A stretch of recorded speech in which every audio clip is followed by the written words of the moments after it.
Hello and welcome to the second Earth Ethos vlog. We're here at the Moruya River, or also not far from where it becomes known as the Yarragee River, the same place. It's a special spot because it's a river bend place where the freshwater and the saltwater really mix, where the tidal influence sort of pushes up and then the fresh water is pushing down, and it's got that nice blended energy to it. Yeah, we like coming here for swimming and things like that because it's like having a beach in a river, and especially in the summer the water can actually get quite nice if it hasn't rained too recently. And it feels a bit safer with the toddler, and the dog is not confident by the ocean. She doesn't like waves. so it's nice and relaxed at low tide here. Yeah. And we've done a bit of ceremony here, and this is the first freshwater we took Savannah to when she was very little. Yeah, there's a photo of me lowering her in as her legs, and she went, too cold. Her first dip. Yes. No, it's a really beautiful place, and I guess it's one of our favorite parts of the Moruya region, and I guess that's part of why we chose, because we will shortly be moving on from this neighborhood. Not too far away, about 30 to 40 minutes down the road towards Narooma and Tilba and Gulaga. So why is that, Valerie? So we've had a dream for, I think, about 8 years now. We first started getting visions when we were living back in Austin, Texas, and I was working on my PhD of something we just refer to as the Peace Center, which is a retreat center and a community and a space to facilitate healing. And when we first moved back to Australia, yeah, we're in the sand. Yeah, darling, I'm just going to talk a few minutes and then I'll do more sand with you. You want to dig? Yeah, Mommy. Yeah, let's dig. Dada? In a minute, Daddy will help, sweetie. When we first moved back to Australia, we found ourselves in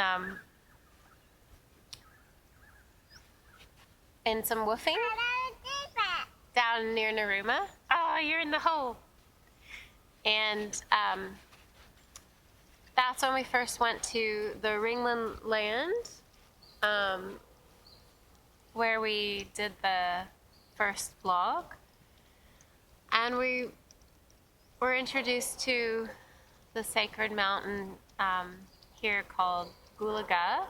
She's a mother landform, and very important to the Yuin peoples. And at that time we didn't walk up the mountain yet. We just sort of went to the mountain nearby and sort of sat and took her in a bit, and decided that we really needed to come back when we had a bit more time and visit her properly. So we ended up moving to Sydney and setting up ourselves there and saving up a little bit of money to come down for a few nights, about 6 months later, I think. So yeah. It was for summer solstice, so winter in the US, but Christmas here.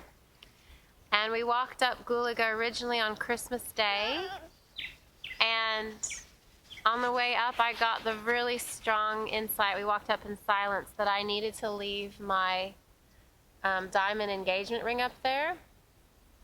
I have a history in my family on my mom's side, the Jewish Sumerian side of... Yeah, I'll help you dig a hole, sweetie. Of diamond cutters and jewelers, and a lot of that kind of energy, and that we'd had issues. The first ring I got broke and the diamond fell out, and then the jeweler made a new one, but I didn't really... Did you do a big plop on your bum? Yeah. Yeah. The jeweler didn't really sort of make something that resonated with me. Anyway, it was a lot of layers, but as I was walking up, I was just like, no, I need to... Okay, sweetie.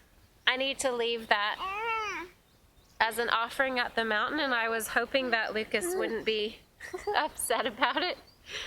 So we got up to this sacred site there with huge rocks, and we tried to introduce ourselves and say some prayers. And at this point, we'd had a photo of Gulaga on the wall in our house in Sydney for a good 6 months already. We'd been sort of staring at it. And we just did a little ceremony there to try to ground Lucas's energy in particular and just ask for a bit of support. And we had no conscious idea that a few years later we'd feel moved to live down here and settle, have the baby here, and then fast forward into it was March equinox this year, and we did a walk up Gulaga with the intention of grounding the Peace Center vision here. And I had just this little cardboard cutout of a house that had sort of flowed to me recently that I brought in my pocket, and I brought another offering. Yeah, darling. And Savannah did great. I carried her in a little backpack, and she walked a bit. We made it up to the site again. We did a little ceremony with a friend of ours. And it was almost crazily literal. Ooh. Oh, a kookaburra singing. That, what is it, 3 months later? Yeah, about that. 3 or 4 months later, this land came up, and we went to go look at it. And it's been a bit of a more complex journey how we will be on the land, because we don't want to just own it, so we can talk about that maybe in a different vlog. That decolonizing work we're in process with, but for the moment, Lucas's parents are going to own it, and we will rent it off of them. And then we went to look at the land, and we just both sort of felt like, whoa, this feels like it. And it's got a massive sort of window to Gulaga. You see the mountain, and you really feel her presence holding the space. And there's already a house for us to live, and there's a couple other really helpful structures to get us started to facilitate the work there that we've envisioned. So I would say the process of trying to ground all the energy leading up to this move and this fulfillment of a really big dream at this point has been very intense and overwhelming to us at times, for sure. But I would say there's an excitement underlying that, and I feel really sort of humbled and a sense of awe that it feels like Gulaga is supporting our vision and our work in a spiritual sense. Yeah. Well, it's like we left the Northern Territory. It's like, where do you want to live? And I really felt like Gulaga was like, come live with me. You know, come heal that ancestry. Come work with us down here.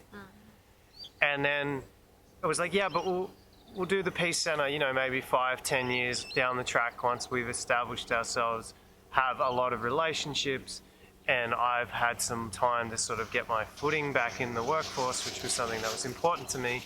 And then it was like, no, actually, you should be doing it now. And it's like, all right, we're going to do it now, but we weren't imagining we'd be right next to Gulaga, and we weren't imagining the property would sort of be ready to go. But then it was like, no, actually, Gulaga is basically like, I want you right here under my wing. I want you getting started right now. And that's really humbling because it's basically like, we're still going to have to learn a lot of skills. Out of the way, please. Go on. She's too big. She's too big to be blocking. A dog's bum on the camera. That's right. But yeah, it's just been this process of having everything brought forward. And I think that that's humbling because it's basically saying that this work is so needed desperately by not just the local community, but people in general learning how to ground themselves, and particularly all the different spiritual teachings that they might get exposed to. And also that, you know, obviously we're going to have to learn a lot to be people who can live on the land, but because there's so much on this property, it's sort of like we're not going to have to learn as much as we were thinking we would. So we're going to be... Or even rehabilitate the land. We had this idea we'd live in a shack or like a, you know, a caravan that had an extension on it, and the land would maybe be in a pretty poor shape and we'd have to like really work with it. But no, this land feels pretty healthy, and obviously we will learn more and do some work, but it's all felt really quick. Yeah. After so many years of dreaming, it's felt really quick. It's on a patch of land that didn't burn in the Black Summer bushfires.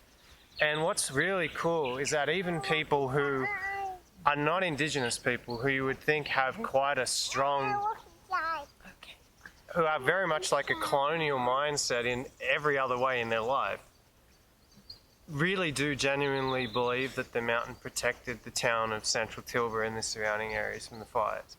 And maybe they think that for practical reasons, or maybe it's literally just the power of that spirit right there next to them sort of changes them.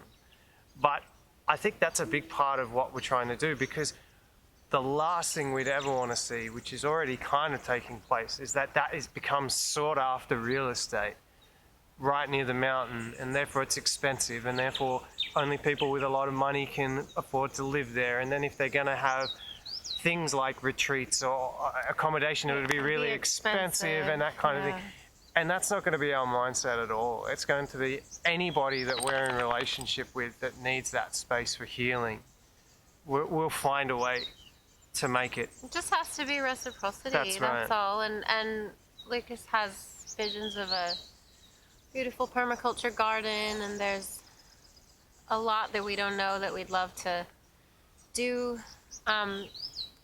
To feel like we're living more sustainably, to fix up a couple buildings and things like that. I'm calling it the mother of all permaculture gardens, and hopefully I don't bite off more than I can chew. But you know, I have every intention on going to the men's group that I've been at. I put my heart and soul into really for the last 3 years, and looking each guy in the eye and saying, please, if you're having any kind of trouble that you feel like a retreat type thing would help with, please let me know, and please come. And so I think we'll be saying that to lots of people, and then we're even starting to dream of the kind of more formal retreats that we might be able to offer people who maybe come across us via Valerie's book. So. Or these videos. So it's whatever. It's all happening, and it's huge. We have a sort of retreat series that we had come to us that we're fleshing out a bit. Yeah. And never charging for ceremony. That's always gift economy. Just trying to make some costs and just survive. Obviously. Survive. Yeah. We're not helping anybody if we don't make it. So. And you have to value yourself enough, but